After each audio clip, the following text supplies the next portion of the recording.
I am a mother. I have a teenage daughter. Um, I'm from St. Louis. I really care a lot about all of the work that I do and the connectedness of that work. I identify as a liberationist, which means that I align myself with the goals of my communities and other oppressed and systems impacted communities. And I believe in the gospel of liberation in the here and now by way of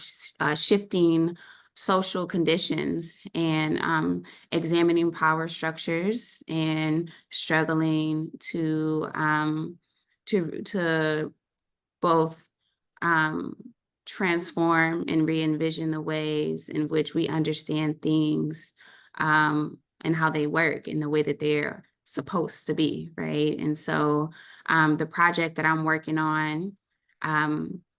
is really just an extension of who I am. I worked in clinical care as a high-risk labor and delivery nurse for several years before stepping away to pursue this project and other endeavors. And the project is a documentary film titled "I Brought You Into This World," formerly titled "You Lucky You Got a Mama," and it's a project that documents the pregnancy and birthing experiences of Black women and birthing people. And part of the shift in the title over the last 2 years has been due to the fall of Roe and how that is profoundly impacting pregnancy and birthing experiences that Black women and birthing people um, have had and will continue to have, and wanting to put in the labor to contextualize these very real lived experiences of people while also depathologizing what oftentimes Black women and birthing folks are held responsible for, which is, in this current crises that we have in this country and in our region, is our own demise when it comes to pregnancy and birthing experiences and our morbidity, and wanting to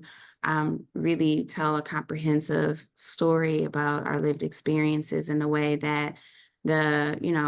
way that academics cannot intellectualize, in the way that the articles, the think pieces that come out can't fully capture, in the way that telling the story visually, and after building intimate and meaningful, trusting relationships with people in our community can. And the impact of the work that I do and the work that I'm continuing to do, both clinically within academia and within the creative world of filmmaking, I hope that the impact is to change hearts and minds and provide some understanding around, both what is required to shift conditions for achieving reproductive justice, and what is contextualizing the experiences that are often told in a very single-sided, one-dimensional and flat way, while also affirming and lifting up communities and people who are oftentimes having their stories told for them by people um, who just have no connection to the lived experience, or the realities that folks are going through.